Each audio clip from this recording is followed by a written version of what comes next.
mana? Kalau bukan dia berkata Paulus Nabi, saya aja nggak berkata Paulus Nabi. Wah, Anda nih kacau nih Anda. Dasar bahlul. Dasar bahlul. Ini sedang saya menjelaskan Paulus itu nabi palsu. Monyet. Dasar pendeta, bisanya kemudian menipu. Kau pikir kau bisa menyesatkan di sini? Nggak bisa. Saya katakan Paulus nabi berdasarkan Lukas, kampret. Bukan berdasarkan iman saya, berdasarkan Lukas. Kau kok bahlul? Kau kejar perpuluhan, jangan bodohi orang. Ya, kau bodohi jemaatmu aja. Nggak ada bisa kau bodohi di sini.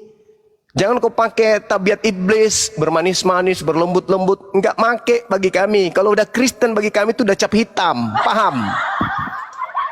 Udah cap hitam itu. Wa ikhwanuhum yamudunahum fil ghayyi summa la yukhsirun. Itu sudah tamat kami. Wa kanal kafiru ala rabbihi zahira. Udah tamat kami. Kafir itu saudaranya setan.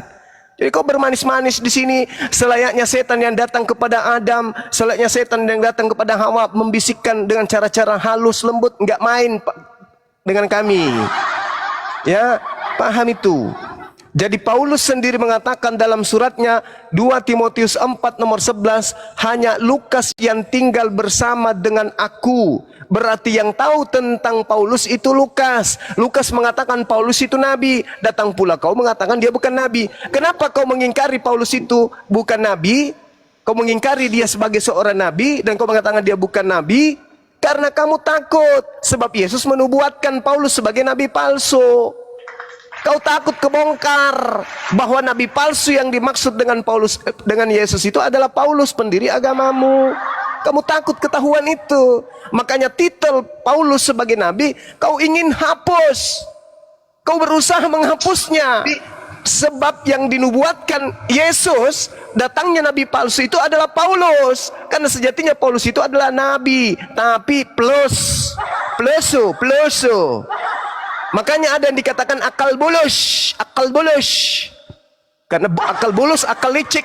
Dalam kelicikanku aku menjerat engkau dalam tipu daya. Tuh, akal bulus tuh. Jadi kau seorang pendeta malu mengakui Paulus itu nabi. Kenapa? Kapan-kapannya orang Kristen berani mengakui Paulus itu nabi, maka dia sama dengan meludah ke atas, ludahnya jatuh sendiri di wajahnya sendiri. Kenapa? Dengan demikian dia sudah mengakui bahwa nabi palsu itu adalah Paulus. Maka seorang pendeta pun harus berkuat-kuat mengatakan dan menolak Saulus disebut nabi. Meskipun Bible sendiri loh, orang yang terdekat yang menceritakan Saulus itu nabi loh. Masa sih paman? Yes. Baca di dalam Kisah Para Rasul 13 nomor 1, catatan penyelidikan yang dilakukan oleh seorang bernama Lukas. Dalam catatannya dia menuliskan kemudian Saulus itu adalah seorang nabi di Antioquia, dan murid-muridnya pertama kali disebut Kristen itu adalah muridnya si nabi Saulus ini. Jadi kalau hanya seorang pendeta berlembut-lembut tidak main sama kami, nggak main, ya. Tidak main. Innal ladina kafaru yuqatiluna fi sabilit tagut. Pendeta-pendeta itu diceritakan tuh seperti itu adanya. Mereka akan berjuang mati-matian untuk menutupi kemudian siapa Saulus ini. Bukan nabi. Lalu tulisannya dari mana? Wahyu. Ya nabi dong. Oh, bukan wahyu. Lalu apa? Ilham. Ya nabi dong. Karena di dalam Bilangan 12 nomor 6 yang disebut orang yang menerima wahyu, orang yang menerima ilham, orang yang mendapatkan tuntunan, orang yang mengaku mendapatkan penglihatan, orang yang mengaku didatangi kemudian Roh Kudus itu dan mendapatkan sebuah pengajaran, apalagi catatan-catatan buku, maka dia adalah seorang nabi berdasarkan Bilangan 12 nomor 6. Maka Saulus sama dengan nabi berdasarkan Bilangan 12 nomor 6, berdasarkan kemudian 2 Timotius 4:11, dia dekat dengan Lukas, dan Lukas menyatakan di dalam kisah yang dia ceritakan kemudian di bab 13 nomor 1. Dan dia sendiri mengakui dia dipilih dari sejak dalam rahim ibu. Bahkan kau berani membacakan tadi di Galatia bahwasanya bukan aku menerima Injil bukan dari manusia. Nah, lalu dari mana? Dari mana dia menerima Injil? Hayo, hayo, hayo. Dari mana? Karang sendiri? Nggak mungkin. Dia mengatakan dari Yesus, bukan dari manusia. Berarti dia nabi. Ketika Anda mengatakan Yesus itu Tuhan, dan sebagai Tuhan dia datang mewahyukan kepada Saulus atau Paulus, maka jelas dia adalah seorang nabi. Tuhan telah memberikan wahyu kepada Saulus, berarti Saulus ini adalah nabinya Yesus. Paham ya? Nah, itu masalah besar. Masalah besar ketika Anda mengatakan, aku menerima Injil bukan dari manusia. Kalau dia menerima Injil bukan dari manusia, berarti Saulus terbukti tidak menerima Injil dari Yesus, sebab Yesus adalah manusia. Nah, siapakah gerangan makhluk yang mengaku Yesus yang datang memberikan Injil kepada Paulus ini? Ah, ini yang perlu dipahami oleh pendeta-pendeta. Siapa makhluk yang mengaku Yesus yang bukan manusia? Yesus anak Maria adalah manusia. Yesus yang datang kepada Paulus bukan manusia. Lalu kalau bukan manusia siapa? Silakan teman-teman, sambut dan dilanjutkan. Yang paling parah, Pak, pertanyaan sederhana diputar-putar gitu loh. Pendeta berkelit-kelit seperti itu. Padahal Lembaga Bible Indonesia bersikeras mengganti apostolos menjadi rasul. Jadi mereka sebenarnya ini buta warna, buta arti, atau memang sengaja berbohong dan tidak bisa mempertanggungjawabkan kebohongannya. Ya, Masya Allah. Ini cerita ini memang ngeri. Karena ini adalah sesuatu yang melegenda. Sesuatu yang melegenda artinya suatu cerita yang dipercayai oleh pemilik cerita atau prosa rakyat yang dianggap sebagai sesuatu yang benar-benar terjadi. Sesuatu yang asli, cerita yang benar-benar asli, bukan dibuat-buat. Satu keadaan yang benar-benar pernah terjadi. Artinya bahwa ketika ada cerita tentang seorang biarawati misalnya yang mana menceritakan adanya seorang yang kemudian dihukum, lalu kemudian dalam legenda itu diceritakan bagaimana seorang biara ini, biarawan ini kemudian menulis, ketika dia dihukum kemudian menulis Bible, menulis Bible ini dalam satu malam, lalu kemudian dia tidak sanggup menyelesaikan. Namun dia punya niatan bahwa sesuatu harus kemudian dituliskan untuk memuliakan posisi sebuah biara atau aturan biara yang dilakukan oleh seorang biarawan. Nah, karena dia tidak sanggup kemudian, maka dia, apa istilah kita bagusnya ya sekarang ini ya, dia bekerja sama dengan setan, atau minta tolong kepada setan, atau bersekutu dengan setan, atau apa cerita bagusnya, bahasa bagusnya itu, sehingga kemudian iblis ini membantu kemudian si biarawan ini untuk menyelesaikan penulisan daripada Bible itu sendiri. Nah, seperti yang diterangkan tentang kodeks Gigas ini juga dulu pada zaman Facebook pernah saya angkat. Dan saya juga biasa mengambil bukan hanya data di situ aja. Saya juga mengambil data yang ada di dalam Kisah Para Rasul Kisah Para Rasul 16 nomor 16 sampai nomor 18, di mana bukan hanya hal ini terjadi terhadap biarawan yang menuliskan kodeks Gigas ini, bahkan dalam cerita Kisah Para Rasul tersebut iblis pun ikut kemudian mewartakan Injil, mewartakan Bible. Iblis ikut membantu mewartakan Bible ini melalui seruan-seruannya tentang Paulus. Dan iblis kemudian memproklamirkan kerasulan kenabian Paulus ini kepada halayak banyak. Nah, ini cerminannya. Dan yang menarik di sini dari pernyataan Bang Goto ini adalah ketika larangan atau istilahnya peringatan di dalam Bible, barang siapa menghujat anak itu tak apa, tapi menghujat Roh Kudus itu tidak akan ada keselamatan. Nah, dan Roh Kudus itu memang kalau kita cari benang merahnya, Roh Kudus yang dimaksud itu tak ada di Kristen. Roh Kudus yang dimaksud itu adanya di Islam. Saya pun menantang pendeta atau apapun itu untuk membuktikan bahwa Roh Kudus itu adanya di Al-Quran. Roh Kudus itu datanya kepada Nabi Muhammad. Roh Kudus itu tidak datang kepada penulis-penulis Bible. Tadi saja seorang pendeta, dia menolak kalau Paulus itu nabi. Dia menolak kalau Paulus itu nabi. Sedangkan yang diminta oleh Yesus, baik itu di dalam Yohanes 14, Yohanes 16, yang diminta oleh Yesus itu datangnya seorang nabi yang membawa kebenaran. Seorang penghibur yang nantinya dikawal atau dibantu untuk menyampaikan firman oleh sosok Roh Kudus ini. Itu di dalam Bible tertulis seperti itu. Sedangkan kalau Roh Kudus yang datang membimbing seseorang untuk memberitakan suatu kebenaran, maka orang itu adalah seorang nabi. Bilangan 11 nomor 25, Bilangan 11 kemudian nomor 25, terus Nehemia 9 nomor 30. Itu jelas. Yang dimaksud dengan roh kebenaran adalah seorang nabi. Berarti yang datang setelah Yesus itu nabi yang tidak berkata-kata dari dirinya sendiri, melainkan pemberitaan dari Roh Kudus. Nah, kalau Roh Kudus itu datangnya kepada Paulus, berarti Paulus ini nabi. Tapi ternyata yang datang kepada Paulus bukan Roh Kudus. Yang datang kepada Paulus itu adalah sosok makhluk yang bernama Yesus. Sedangkan Yesus bukan Roh Kudus. Yang datang setelah Yesus Roh Kudus. Yang datang kepada Paulus Yesus. Yang datang setelah Yesus Roh Kudus. Nah, yang datang kepada Nabi Muhammad adalah Roh Kudus. Qul nazzalahu ruhul Qudus. Tuh, bukti tuh. Jadi apa yang disampaikan oleh Bang Goto itu adalah hal yang sangat luar biasa gitu loh.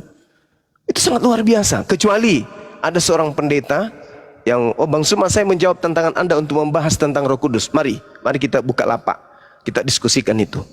Siapa Roh Kudus ini dan kemana perginya setelah Yesus? Apakah ke Nabi Muhammad atau ke penulis Bible? Nah, itu penting supaya saudara-saudara Kristen ini ya berhenti untuk menghujat Al-Quran. Karena Al-Quran itu adalah ucapan-ucapan kalimatullah yang disampaikan oleh Roh Kudus kepada sang penghibur Nabi Muhammad.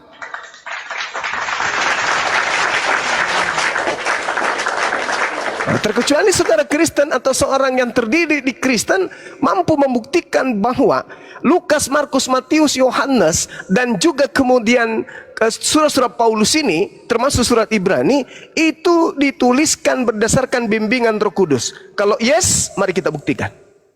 Mari kita buktikan. Jangan jadikan Al-Quran sebagai dasar pijakan uraian, tapi biar Bible. Bible silakan hantam Al-Quran. Bible silakan hantam kenabian Rasulullah. Dan saya hanya akan menggunakan 2-3 ayat dari Al-Quran untuk membuktikan bahwa Roh Kudus itu ada di dalam Al-Quran. Dan saya juga akan membuktikan bahwa Roh Kudus itu adalah yang datang kepada Nabi Muhammad dan yang menyampaikan wahyu kepada Nabi Muhammad itu adanya di Bible. Bible menjelaskan bahwa Roh Kudusnya itu bekerja pada diri Nabi Muhammad, bukan bekerja kepada Lukas, Markus, Matius, Yohanes, penulis Paulus, apalagi orang-orang Kristen, apalagi pendeta, pastor. Itu tidak ada Roh Kudus pada mereka. Yang ada pada mereka adalah roh yang mengaku bintang timur.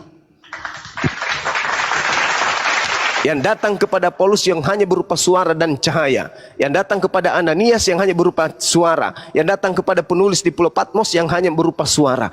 Itulah yang ada pada diri orang-orang Kristen hari ini. Bukan Roh Kudus.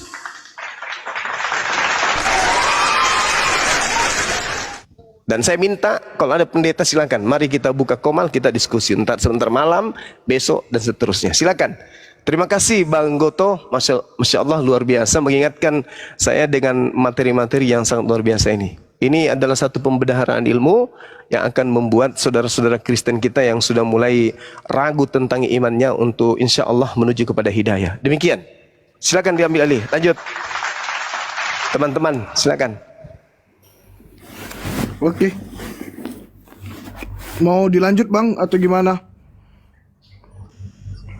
Bang, Paman. Silakan.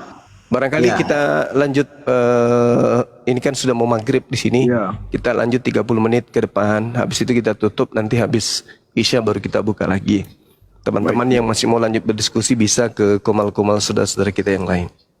30 menit lagi. Iya. Oke, next kita sapa dulu, ini ada Bang Salwa Sianipar. Bang Salwa. Salwa Sianipar, selamat sore. Silakan dibuka mic-nya, atau Chris Selamat sore. Ya bang, Kristen atau Muslim bang? Ya terima kasih Noise bang, bisa dikecilin kepada suaranya dulu ya? Atau pakai 2 HP ya di situ? ya Oke. ya terima kasih. Saya sangat sangat Terkesima. terkesima dengan pengajaran-pengajaran. Ya sebelumnya perkenalkan, saya ini dulunya Kristen. Oh, Nah, sekarang sudah beralih di tahun Katolik. 2016. Saya beralih ke Muslim. Masya dulu- Allah. Iya, ya, Subhanallah. dulunya saya ini seorang pendeta hah? yang di bawah naungan yayasan lah. Yayasan berada di sebut aja Kota Santar lah ya. Masya Allah. Tapi di tahun 2016 saya dapat hidayah yang diarahkan supaya saya ini mencari kebenaran dan juga berada di jalan yang benar lah. Karena selama saya di dalam pengajaran mengikuti ajaran Kristen, memang ajaran leluhur. Jadi ya kita dulunya sebagai seorang Kristen ya seperti itu juga. Tapi di dalam pengajaran-ajaran Kristen itu kembali ke kita review lah ya. Dulunya pengajaran Kristen itu kami ini ada yang pengajarannya pengusir setan. Jadi untuk saya mau bertanya kepada Bang Zuma dan rekan-rekan yang lain, kalau lah pengajaran di dalam ajaran Kristen itu ada pengajaran pengusir setan, seperti juga kalau kita pernah melihat atau mendengar kisah-kisah di orang-orang Amerika, itu ada orang yang Ben Hill. Kalau Abang Zuma juga pernah melihat Ben Hill itu bisa menghidupkan membangkitkan orang mati juga, dan juga yang lumpuh juga bisa berjalan.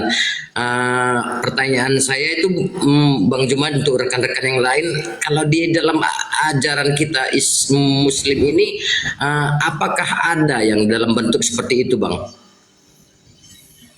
Maksudnya Terima kasih. maksudnya gimana ini? Ini kalau kita di dalam saya di Iya. dalam ajaran seberang, kita ada diajarkan itu untuk mengusir setan, mengusir setan, dan juga mengusir setan, yang lumpuh bisa berjalan, seperti ada pemulihan seperti itu. Nah, kalau di dalam kita sekarang ini, apakah ada hal-hal yang seperti itu, ataupun juga itu yang saya lakukan dulu, ataupun ajaran Kristen dulu itu, apakah itu berasal dari setan? Ya, terima kasih, Bang. Iya. Ya, kalau dia bukan dari Allah, ya tentu dari iblis. Karena Allah tidak akan mungkin mengajarkan sesuatu di luar daripada apa yang pernah diwahyukan kemudian kepada para nabi. Sedangkan Al-Qur'an mengatakan wa iyad'una illa syaitanan marida. Dan iblis pun bersumpah di dalam Al-Qur'an akan menyesatkan manusia seluruhnya, malah dia katakan, aku akan menyesatkan seluruhnya kecuali mereka yang memiliki hati yang ikhlas untuk beribadah. Karena iblis itu sifatnya sombong, maka tipikal dari orang-orang yang kemudian masuk dalam lingkaran korban penyesatannya itu sombong terhadap perintah Tuhan. Sedangkan para nabi itu mengatur sistem makanan, diatur sistem ibadah, diatur. Jadi tanda-tanda daripada orang yang kerasukan setan adalah orang yang kemudian tidak mau tunduk kepada perintah Tuhan. Makanya di luar Islam itu orang kafir itu tak ada lagi aturan. Mau merdeka ya silakan ke situ. Tapi kalau mau diatur hidupnya oleh aturan-aturan Tuhan, maka masuk ke Islam. Di Islam nggak bisa kita seenak-enaknya mau melakukan sesuatu. Seperti itu adanya, Bang. Nah, kalau di Islam, apakah kemudian ada tata cara pengobatan seperti yang Anda pertanyakan tadi? Apakah di Islam itu ada kayak begitu? Kalau di Islam, Al-Quran itu justru adalah sebagai obat yang Allah wahyukan sebagai penawar. Al-Quran surah Al-Isra ayat 82. Dia adalah obat. Dia adalah penyembuh. Obat yang dimaksud di sini adalah berkenaan dengan penyakit hati, menghilangkan tirai kebodohan, menghapus keraguan akan kebesaran tanda-tanda kekuasaan Allah.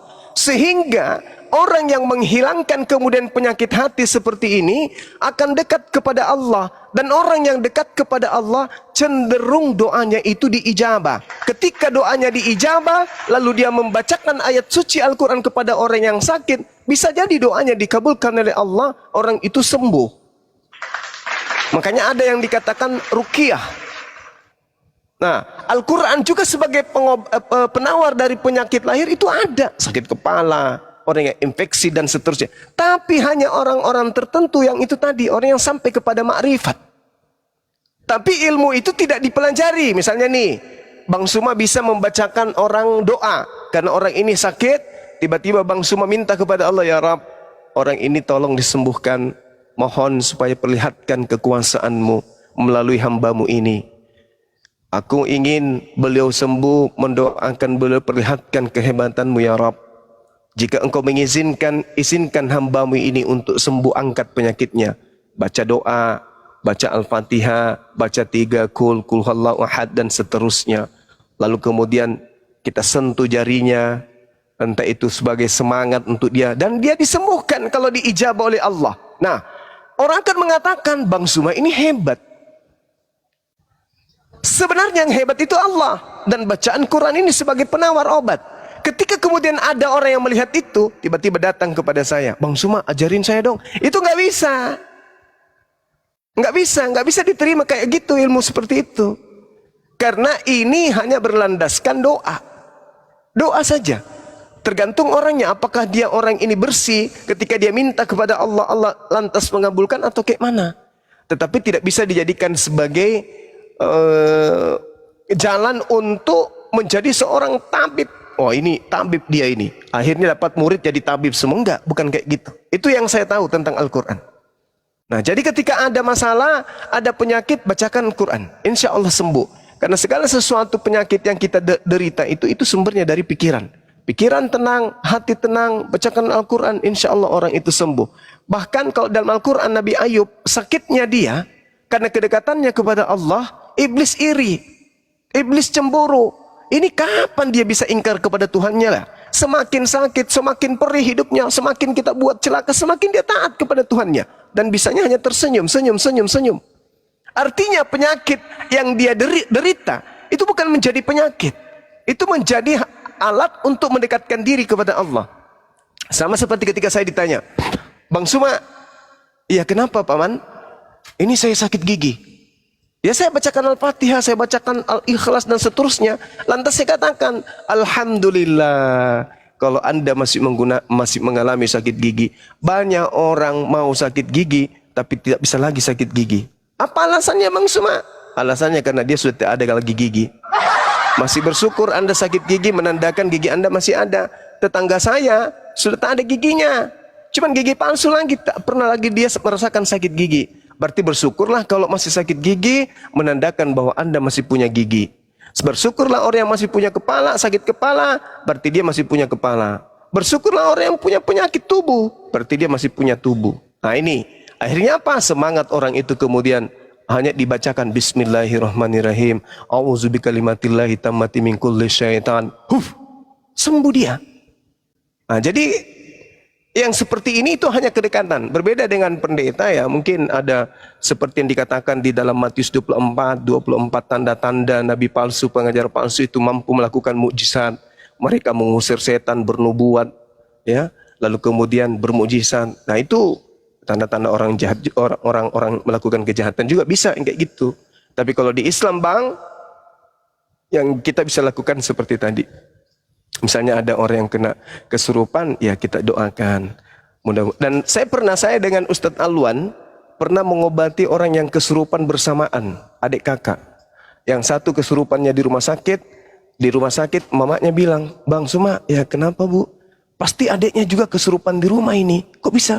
"Iya, karena anak saya ini dari sejak dulu, kalau kesurupan satu, yang satu pasti kesurupan juga." Betul. Saya dengan Ustadz Alwan, dengan Sadli, ya, tarik mobil kemudian ke rumah beliau, betul kesurupan di sana. Dan kita obati, bukan diobati, istilahnya apa ya? Kita bacakan Quran, kita ruqyah. Sampai Ustadz Alwan itu tertidur 2 kali meruqyah. Gantian Bang Suma, giliran saya meruqyah anak tersebut, kurang lebih 15 menit. Alhamdulillah beliau siuman. Nah, itu pernah terakhir saya ruqyah orang, ada Sadli sebagai saksi waktu itu, ya cuman itu dia. Begitu saya naik ke kendaraan, kata Sadli, ada yang ikut naik ke mobil. Nah, itu dia. Benar, Sad? Iya, Sad, benar, Sad. Betul, Paman. Allahu Akbar, Masya Allah. Jadi kayak gitu di Islam, Bang. Tidak seperti di tempat yang lain, orang lumpuh, tiba-tiba ente langsung jalan. Di kita itu enggak. Atau Kita hanya mengandalkan Allah. Kalau doa diterima, alhamdulillah. Kalau doa tidak diterima, ya alhamdulillah. Seperti itu, Abang. Jangan pula dilepak ulunya, pingsan nanti orang. Ya, mungkin saya nambah dikit nih. Ya, silakan Bang Kuto. Ini, ya, silakan. Assalamualaikum. Ada sedikit. Lanjut. Ini kalau dikatakan tadi apakah di Islam ada ajaran seperti itu, kan ada ruqyah ya. Tapi begini Bang, kalau tentang sihir apa segala macam itu kan karya iblis ya. Sementara kita ini manusia ciptaan yang paling mulia. Ya kita tidak perlu takut sebenarnya. Walaupun karena roh yang ada dalam diri kita ini ya adalah roh yang ditiupkan oleh Allah ya, bukan ditiupkan oleh iblis, kan seperti itu. Nah, kalau abang tanya kenapa di Kristen itu bisa mengusir setan ya apa segala macam, memangnya kalau kita lihat Bible itu ada janji memang di situ. Ada beberapa dari Bible itu ya, salah satunya janji Isa sendiri. Tapi kita perlu pahami bahwa janji Isa ini hanya berlaku pada saat dia masih ada di bumi. Ketika dia naik di langit, itu sudah janji seperti itu tidak lagi. Makanya di Matius 7, 21, 22, 23 dia sangat marah jika ada orang Kristen itu yang bernubuat pakai namanya, mengusir setan pakai namanya. Karena perintah Yesus pada saat itu hanya berlaku ketika dia masih ada di bumi. Selepas dia naik ke surga, perintah itu sudah tidak berlaku lagi sebenarnya. Kalau abang belajar secara epistemologi ya, tapi ini saya tidak bisa jelaskan panjang ya. Ya banyak juga teman-teman Kristen yang bertanya ini kepada saya. Jadi saya bilang seperti ini.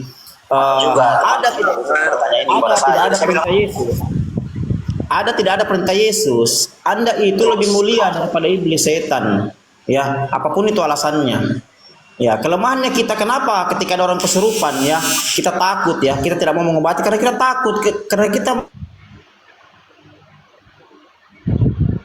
tersebut. Padahal kita jauh lebih mulia. Ya, nanti kalau ada teman-teman di Makassar sini ada yang kemasukan, saya bisa buktikan kata-kata saya. Silakan panggil saya datang. Tidak usah saya datang, saya akan buktikan sama Anda. Ya, saya akan buktikan sama Anda bahwa iblis ya, apapun alasannya sihir itu adalah karya iblis dan kita lebih mulia. Ya, jangankan kita mengucap ayat Al-Quran, ya, tidak mengucap sekalipun kita bisa mengusir. Apalagi kalau kita mengucap, kan seperti itu. Dalam Kristen salah satu Nats ya berkata seperti ini, murid-muridnya berkata seperti kepada Yesus ya, "Guru, kenapa kami tidak bisa mengusir setan ini keluar dari orang ini?" Yesus menjawab, "Jenis ini tidak bisa diusir kecuali dengan berdoa dan berpuasa." Kan seperti itu kata Isa loh, bukan kata saya ya. Berarti kita memang juga harus rajin berdoa, harus rajin berpuasa. Sedangkan untuk rajin berdoa dan rajin puasa ini ada di dalam Islam, bukan di Kristen, Bang. Kristen mana ada puasa? Kan seperti itu. Jadi genaplah sudah nasi Isa ini bahwa iblis, setan, jin itu hanya takut ketika dibacakan ayat-ayat suci Al-Quran. Kenapa seperti itu? Karena yang genapi nas ini bukan orang Kristen, Bang, justru orang Islam. Kalau kita belajar epistemologinya, begitu, Bang siapa ya? Ini Bang Mualaf ya. Saya panggil Bang Mualaf ya. Karena kenapa? Apa yang dikerjakan Yesus semasa hidup, 99% itu dikerjakan oleh kaum muslim, bukan Kristen, Bang. Kristen itu namanya aja pengikut Kristus, tapi itu teorinya, tapi prakteknya tidak pernah terjadi. Kan seperti itu. Ini fakta realita. Coba siapa agama yang paling itu memuliakan Isa? Coba. Saya waktu di rumahnya Bang Arif saya katakan begini sama Pak Pendeta Joseph. Pak Pendeta Joseph, kumpul semua kitab yang ada di muka bumi ini. Baca semua. Kira-kira kitab apa yang paling memuliakan Isa? Kan seperti itu. Tidak ada kitab lain di bumi ini yang memuliakan Isa kecuali Al-Quran. Kumpul semua, Bang. Silakan Abang kumpul. Justru Bible yang Anda pegang itu bukan memuliakan Isa. Ya. Justru Bible yang Abang pegang itu merendahkan serendah-rendahnya Isa. Bahkan saya pernah bahas Matius pasal 4 ayat 1 sampai 11. Tidak ada pendeta yang berani menyangga ini. Nah seperti itu. Begitu rendahnya Tuhan Anda, Isa itu ya sampai dipeluk, digendong-gendong sampai ke atas bukit. Kalau Anda belajar mengkaji ya dari segi aksiologinya, epistemologinya, dari ilmu filologi, Anda akan mendapat satu kesimpulan bahwa ternyata ajaran yang ada dalam Bible ini bukan ajaran Tuhan. Asal Anda mau belajar, gitu loh. Masalahnya Anda tidak mau belajar. Kan seperti itu. Jadi terkait dengan pengusiran setan apa segala macam, ya. Yang betul itu jalur menurut Islam. Kalau Kristen nonsen, karena Kristen itu sudah jelas ya, Yesus sudah mengutuknya sendiri ya di Matius 7 21 22 23. Jadi kalau mereka sekarang bisa mengusir setan, perhatikan baik-baik ya. Setan itu lari karena siapa? Apakah karena Roh Kudus? Kan begitu. Apakah karena nama Yesus? Sementara perintah Yesus sudah berakhir semenjak dia naik ke langit. Nah, begitu mungkin sedikit dari saya, guru-guru. Silakan lanjut mungkin. Assalamualaikum warahmatullahi wabarakatuh. Guru juga. Warahmatullahi wabarakatuh. Oke, Bang, tunggu Bang ya. Bang Salwa gimana? Assalamualaikum warahmatullahi wabarakatuh. Ya, ini saya mau cerita sedikit tentang kisah nyata ya kemustajaban doa yang saya alami. Jadi saya beberapa tahun, mohon izin Bang Juma ya. Iya, silakan Bang. Sebelum kita tutup. Ya, sebentar sih. Iya. Saya punya penyakit. Kemungkinan kalau dibawa ke dokter itu sekitar puluhan juta kita untuk operasi. Bahkan banyak yang saudara-saudara yang lain punya penyakit benjolan itu, tadi leher, tadi apa. Setelah operasi itu bukannya tambah tambah buruk kan gitu. Tetapi saya karena saya tidak ini terhadap dokter, akhirnya saya cuma hanya berdoa kepada Allah yang Maha Kuasa, yang Maha Pemilik jiwa raga saya berserah diri. Ya. Oh ya, sebentar. Jadi gini. Ya nanti saya ini kan ya.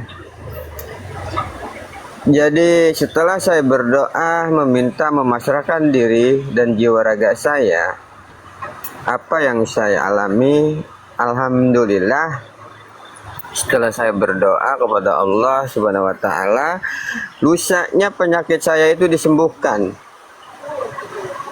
Dari benjolan sebesar telur itu dia ini sendiri mengeluarkan cairan sendiri tanpa disuntik atau apapun, tanpa seperti itu. Jadi pada saat saya sedang tidur, tiba-tiba benjolan itu mengeluarkan cairan setelah saya berdoa memasrahkan diri kepada Allah bahwa saya ini milik Allah, saya diciptakan oleh Allah, dan penyakit ini datangnya dari Allah, hanya Allah lah yang bisa menyembuhkan penyakit saya. Lalu di situ saya hadiahkan untuk diri saya sendiri, saya kirimkan Fatihah untuk diri saya, karena saya memasrahkan diri.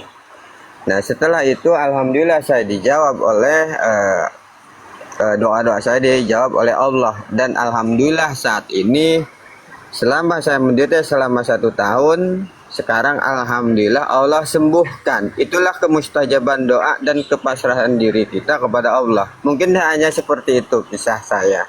Ini kisah pribadi saya, Ustadz Juma. Masya Allah, Masya Allah. Karena saya lihat nih saudara saya atau ini tuh yang udah di apa namanya dioperasi, timbul lagi, dioperasi timbul lagi, itu ke dokter gitu. Tapi ya alhamdulillah dengan kebesaran kekuasaan Allah yang hak pemilik semua pencipta yang dia ciptakan, kita sebagai manusia Allah angkat dengan kekuasaannya atas doa kita. Insya Allah, amin, Allahumma amin. Ya. Amin. Terima Oke, kasih Bang. Terima atas kasih. waktunya ya. Masya Allah, amin. Oke Bang, alhamdulillah, Ya. semoga sehat selalu ya Bang ya. Amin, amin, amin, amin ya Allah. Dan semoga Bang Juma dan kawan-kawan pun pejuang agama, semoga Allah selalu berikan kekuatan untuk menghadapi sifat-sifat iblis yang sedang kita hadapi ini. Amin. Perkenalkan, nama saya Muhammad Ma'ruf. Amin. Ya Bang, salam kenal Bang Ma. Ya, sama-sama. Terima kasih ya Bang. Ya, sama-sama. Ya, terima kasih atas waktunya. Makasih. Yang telah diberikan. Assalamualaikum warahmatullahi wabarakatuh. Waalaikumsalam warahmatullahi wabarakatuh. Assalamualaikum. Oke, kita iklan dulu teman-teman. Waalaikumsalam Waalaikumsalam warahmatullahi warahmatullahi wabarakatuh.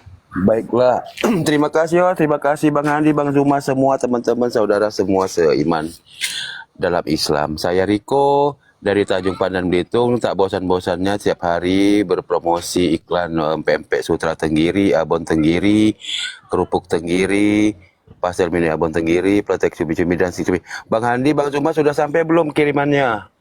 Udah, Masya Allah, luar biasa. Terima kasih. Thank you ya. Buat teman-teman juga Kasih yang ingin udah kirimkan, membeli, makasih.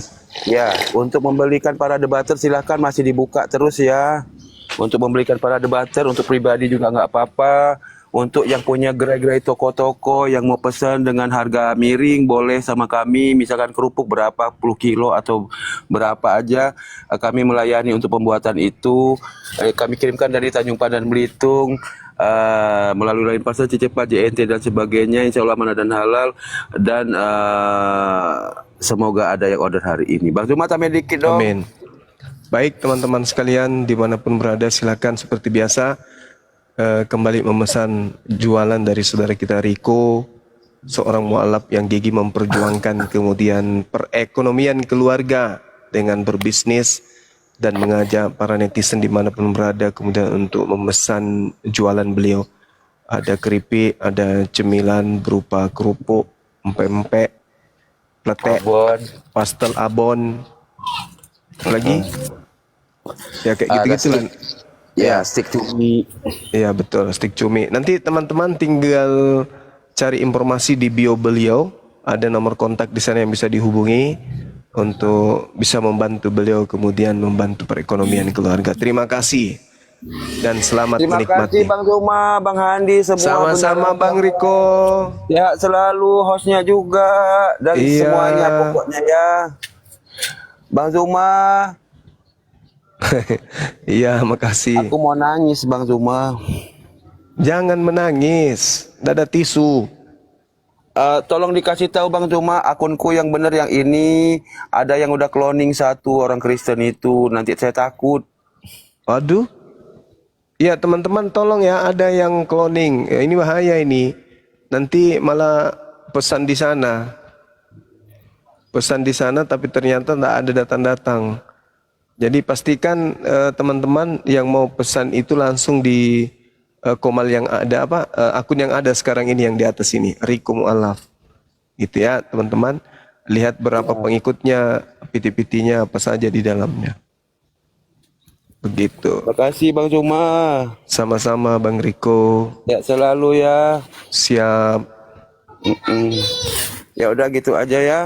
Makasih. Iya.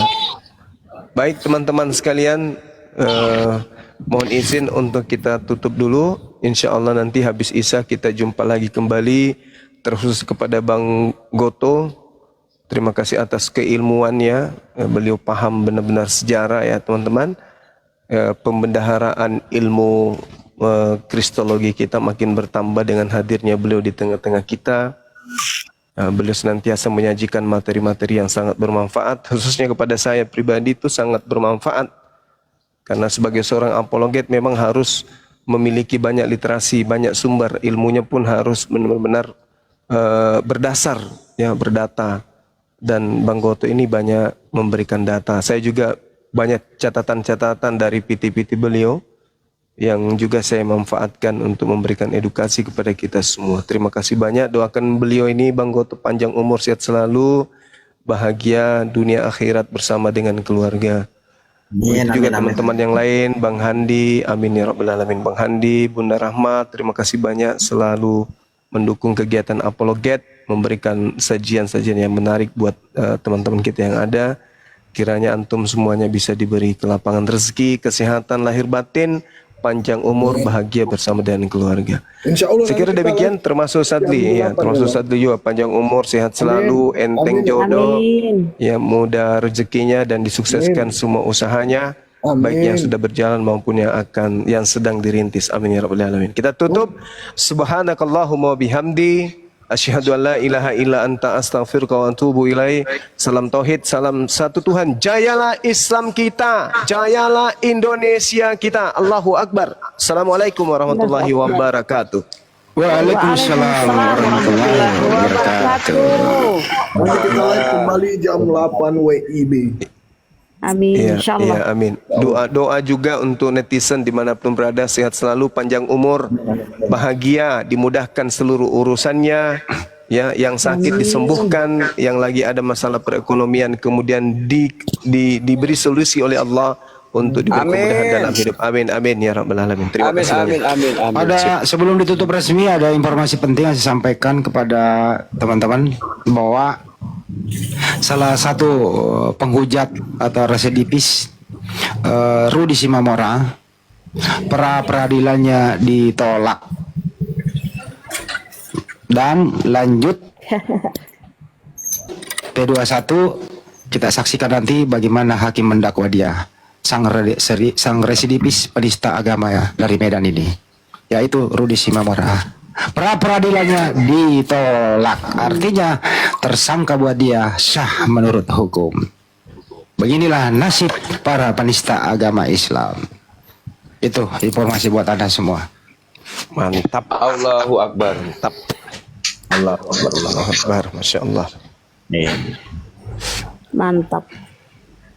Masih mau kau datang besok, masih mau kau menista. Ya. Bagaimana dengan Excelmu ini, Excelmu? Saya terdengar banyak kali nih masalah beliau ya, sudah Dan selesai. yang lain-lain pelaporan kita ya insya Allah ya ikuti dulu prosedur hukum yang berlaku. Satu persatu juga saksi udah dimintai keterangan. Akan bertahap, jadi kita nggak boleh memaksakan kehendak kita.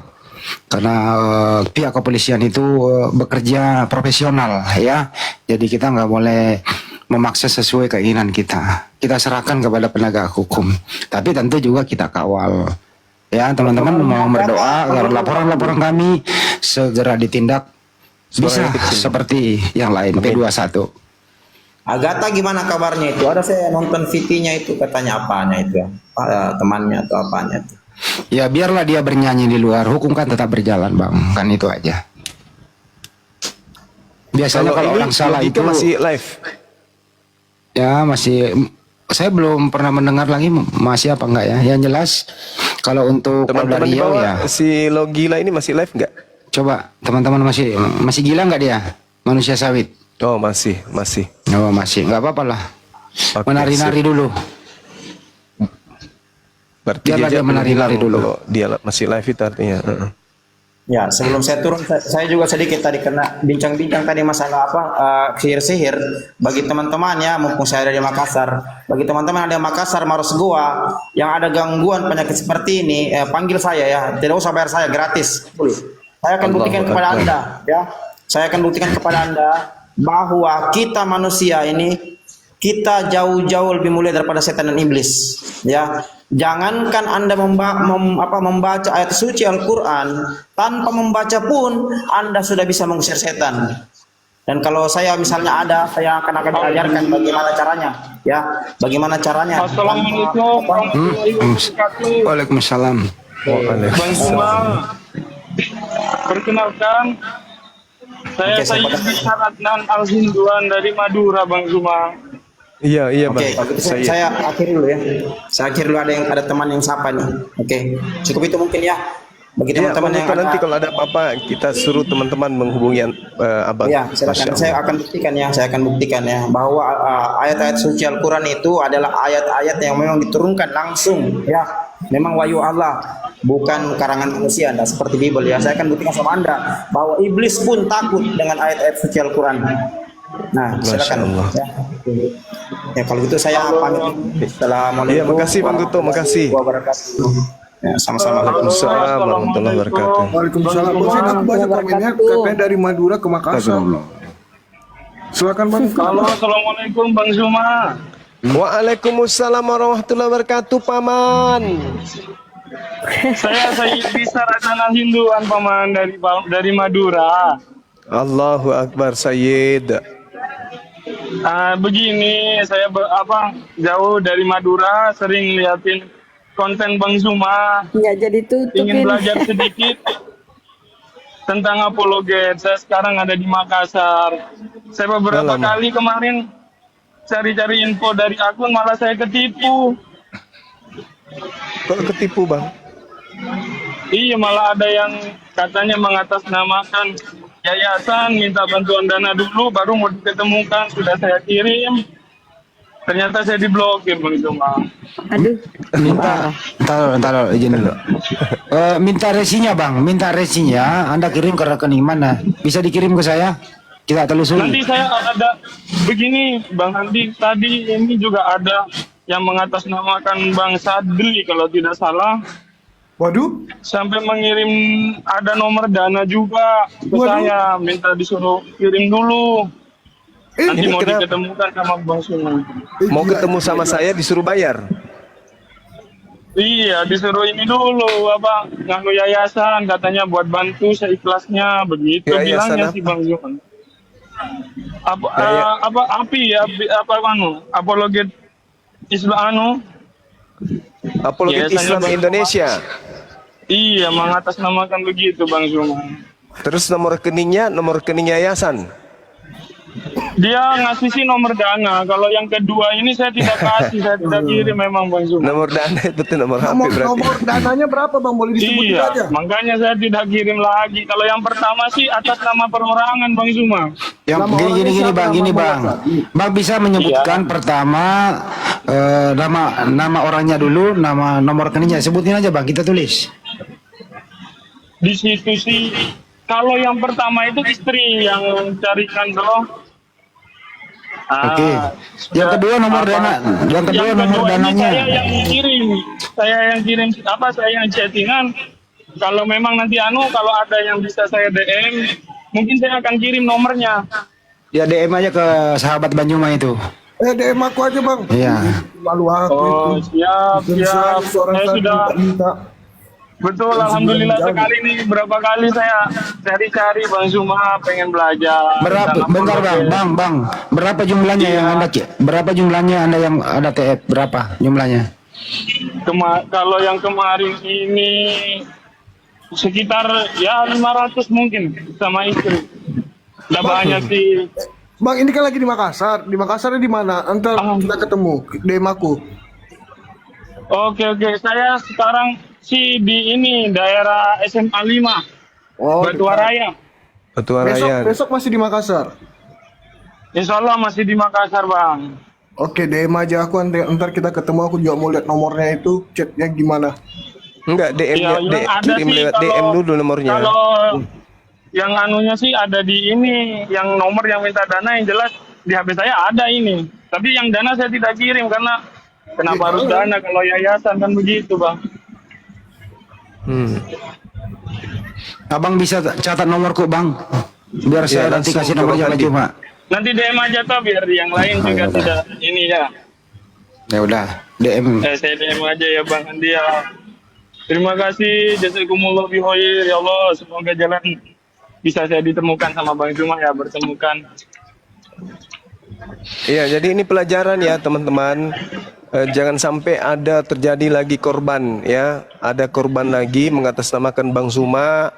Mau ketemu Bang Suma harus pakai gitu, ngapain? Emang saya dukun? Mau ketemu saya harus ada bayar? Enggak ada yang kayak gitu-gitu. Paman, yang akun-akun palsu sahabat Bang Zuma itu juga kayaknya dari situ tuh. Kayaknya itu saya dapatnya sih istri bilang ini kok akunnya sama yang biasa live sahabat Bang Zuma bilangnya begitu. Iya, ada yang Tapi kenapa akun mengatas palsu kok sahabat Bang Zuma. disuruh kirim nomor rekening? Kenapa disuruh transfer begitu? Suruh kirim dana juga udah tahu.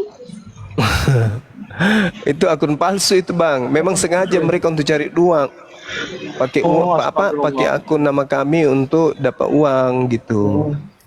Hati-hati semua netizen, hati-hati. Kalau dari pihak kami tuh nggak ada yang kayak gitu-gitu. Nggak ada. Bang, dengerin dulu bang, izin bang. Bang, Alhamdulillah pas. saya bisa ketemu Bang Zuma. Bang dengerin dulu bang, dari kemarin kita udah bilang hati-hati yang demikian. Apabila sudah ada yang terlanjur transfer, mohon abang menjadi ya saksi, serahkan semua, kami laporin ke polisi kok. Karena mereka ini mengkloni akunnya Bang Juma. Nama saya kemarin dipakai loh cari dana. Saya sendiri nggak pernah memberikan nomor rekening pribadi ya. Saya selalu pakai rekening yayasan. Jadi itu kalau ada siapapun memberi nomor rekening pribadi kecuali kenal dalam bisnis ya it's okay. Tapi kalau dalam hal yang seperti bapak ini, mohon ketemu Dek Sandi, tolong di DM besok. Kalau memang akurat itu sudah penipuan, kita akan pidanakan bang. Itu sih. Iya. Makasih. Iya Bang Andi, terima kasih banget.